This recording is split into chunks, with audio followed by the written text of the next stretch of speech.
الحمد للہ رب العالمین والصلاة والسلام علی سید الانبیاء والمرسلین اما بعد فاعوذ باللہ من الشیطان الرجیم بسم اللہ الرحمن الرحیم۔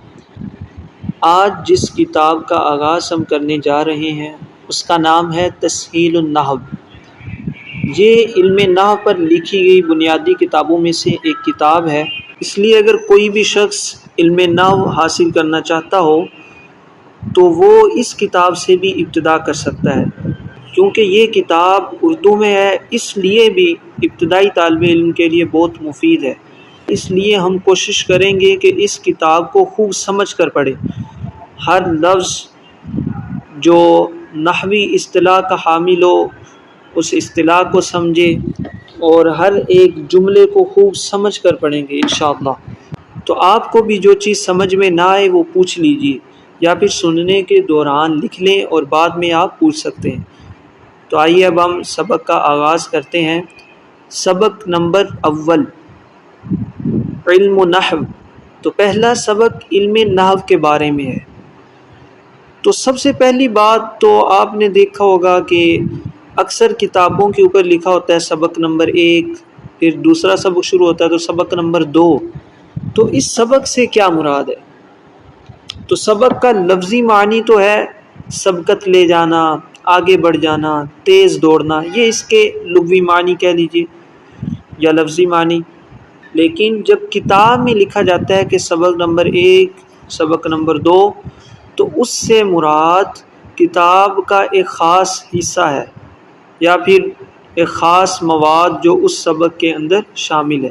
اسی طرح اکثر ہم کہتے ہیں کہ آج ہمیں استاد صاحب نے پہلا سبق پڑھایا، یا پھر کل استاد صاحب 5واں سبق سنیں گے، تو اس وقت سبق سے مراد ہوتا ہے کتاب کا ایک خاص حصہ یا کتاب کا ایک خاص مواد جو اس حصے میں شامل ہے۔ علم نحو یہ اس سبق کا ٹائٹل ہے، عنوان ہے۔ تو اس سے مراد یہ ہے کہ اس سبق میں آپ نحو کے بارے میں جانیں گے کہ نحو کا لفظی معنی کیا ہے، اصطلاحی معنی کیا ہے، اس کتاب کا نام نحو کیوں رکھا گیا اور اس علم کو پڑھنے کی ضرورت کیا ہے۔ تو یہ ساری چیزیں اس پہلے سبق میں شامل ہوں گی۔ تو آئیے اب ہم نحو کی تعریف پڑھتے ہیں۔ نحو کا لغوی معنی تو یاد رکھیے، ایک لغوی معنی ہوتا ہے، ایک اصطلاحی معنی۔ تو لغوی معنی لغت کے اعتبار سے ہوتا ہے کہ کسی بھی لفظ کا لغت میں، اس زبان کی لغت میں کیا مطلب ہے، اور اصطلاحی معنی سے مراد وہ معنی ہے جو کسی خاص علم یا فن کے مطابق ہو۔ اب دیکھیے، نحو کا لغوی معنی تو ہے طرف، کنارہ یا قصد کرنا۔ طرف سے مراد کسی بھی چیز کی ایک سائیڈ ہو سکتی ہے، کنارہ بھی کسی چیز کا بالکل آخری کونا، اور قصد کرنا مطلب ارادہ کرنا۔ تو یہ اس کا لغوی معنی ہے۔ اور اصطلاح میں اس سے مراد وہ علم ہے، یعنی نحو جو ہے اصطلاح میں ایک خاص علم ہے۔ کیسا علم ہے؟ ایسا علم ہے جس میں ایسے اصول اور قوانین بیان کیے جائیں جن کے ذریعے معرب اور مبنی ہونے کے اعتبار سے، یعنی اس علم میں ہمیں اصول اور قوانین دیے جاتے ہیں جن کے ذریعے ہم معرب اور مبنی ہونے کے اعتبار سے، معرب سے مراد ایسا لفظ جس کا آخری حرف عامل کے بدلنے سے بدلتا رہے۔ تو عامل کے بارے میں ہم آگے انشاءاللہ بحث پڑھیں گے۔ تو اب آپ صرف اتنا یاد رکھ لیں کہ کسی بھی لفظ کا آخر اگر بدلتا رہے تو وہ معرب ہوتا ہے، اور اگر نہ بدلے تو وہ مبنی ہوتا ہے۔ مثال کے طور پر ہم پڑھتے ہیں لا الہ الا اللہ محمد الرسول اللہ، تو یاد ہے کہ محمد در ہے، دال کے اوپر 2 پیشیں ہیں۔ لیکن اب دوسرا کلمہ پڑھیے، اشہد ان محمدن، تو یہاں ہم نے دن پڑھا۔ تو یہ جو دن اور دن پڑھنا ہے یہی معرب ہے۔ تو یہ کیوں ایسا پڑھا گیا؟ اس سے پیچھے کچھ الفاظ یا حروف ہوتے ہیں جو ایسا پڑھنے پر ہمیں مجبور کرتے ہیں، تو وہی الفاظ یا حروف جو ہیں وہ عامل کہلاتے ہیں۔ تو جو لفظ بدلتا ہے وہ معرب، اور جو نہ بدلے وہ مبنی ہوتا ہے۔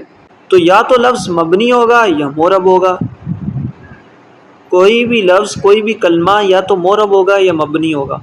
تو تعریف میں ہمیں بتایا جا رہا ہے کہ علم نحو جو ہے وہ ایک خاص علم ہے، ایک خاص علم کا نام ہے جس میں ہمیں اصول اور قوانین دیے جاتے ہیں جن کے ذریعے ہم مورب اور مبنی ہونے کے اعتبار سے اسم، فعل اور حرف کے آخر کے حالات جانتے ہیں۔ یعنی کوئی بھی لفظ یا تو مورب ہوگا یا مبنی ہوگا۔ پھر مورب اور مبنی جو لفظ ہوگا وہ یا تو اسم ہوگا یا فعل ہوگا یا حرف ہوگا۔ تو اسم سے مراد کسی شخص، چیز یا جگہ کا نام، اور فعل میں کام کرنا پایا جاتا ہے یا کام کا ہونا پایا جاتا ہے، اور حرف سے مراد کوئی بھی ایسا حرف جو دوسرے کلمے کے ساتھ ملے بغیر اپنا معنی ظاہر نہ کرے۔ تو پیچھے ہم نے پڑھا کہ بدلنے اور نہ بدلنے کے لحاظ سے وہ مورب یا مبنی ہوگا۔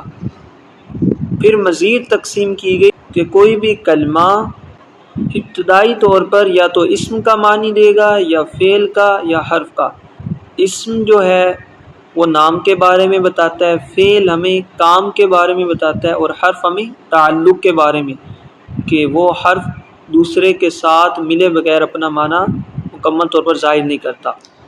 تو ان کے آخر کے حالات جاننے، یعنی اسم کے آخر پر زبر آئے گی یا زیر آئے گی یا پیش، اسی طرح فعل کے آخر پر زبر زیر پیش کیا آئے گی، تو یہ ہمیں اصول دیے جاتے ہیں جن کے ذریعے ہمیں پتہ چلتا ہے کہ اسم، فعل اور حرف کے آخر پر کون سی حرکت آنی ہے۔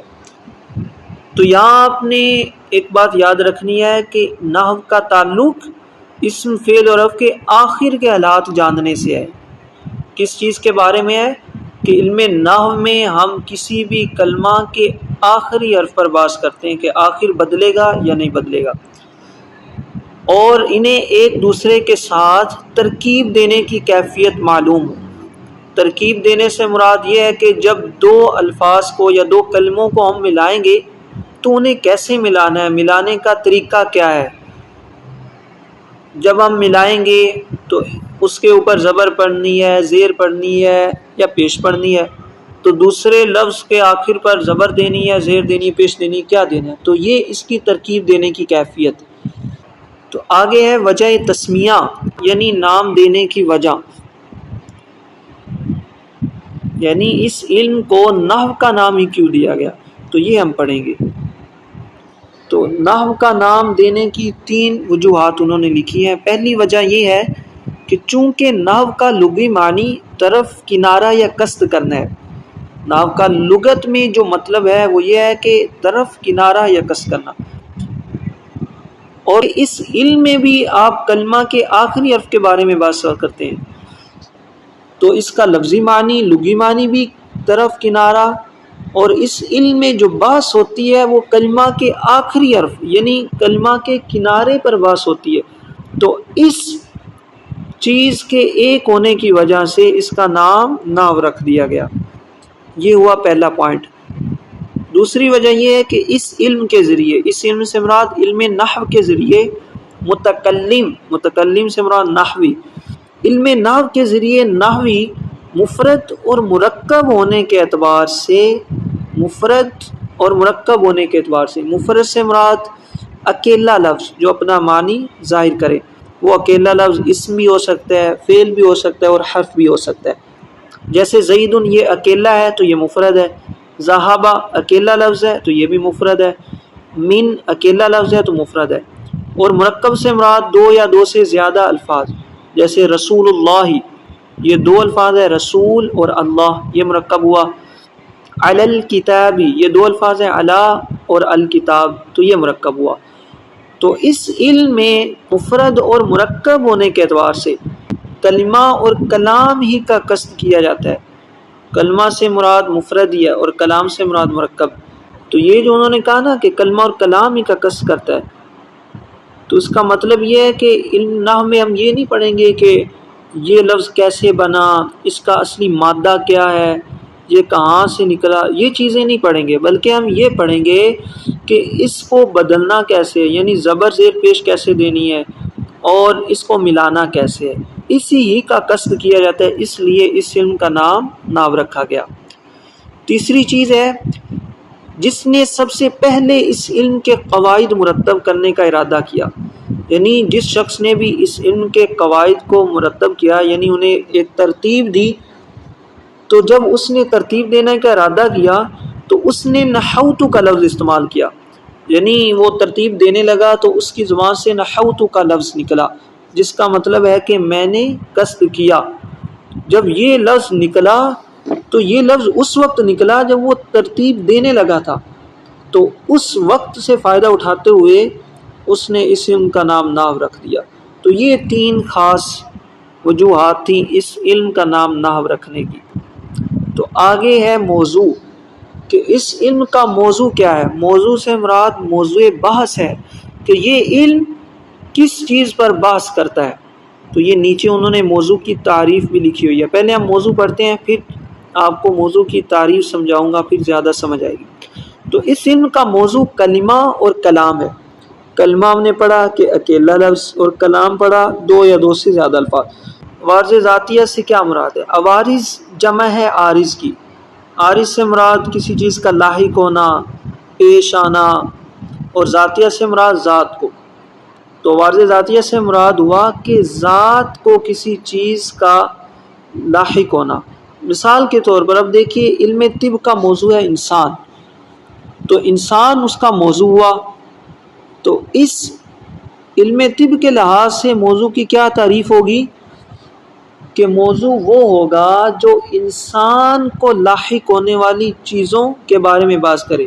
تو اب انسان کو کیا چیزیں عارض آتی ہیں، لاحق ہوتی ہیں؟ تو انسان کو بخار بھی ہوتا ہے، انسان کو نزلہ زکام، یہ ساری چیزیں اس کی ذات کو لاحق ہوتی ہیں۔ تو علم طب میں اس کے بارے میں بحث کی جاتی ہے کہ اس بیماری کا علاج کیا ہے، اگر بخار ہوا ہے تو کیوں ہوا، کیسے ٹھیک ہوگا۔ تو یہ اس کا موضوع ہوا۔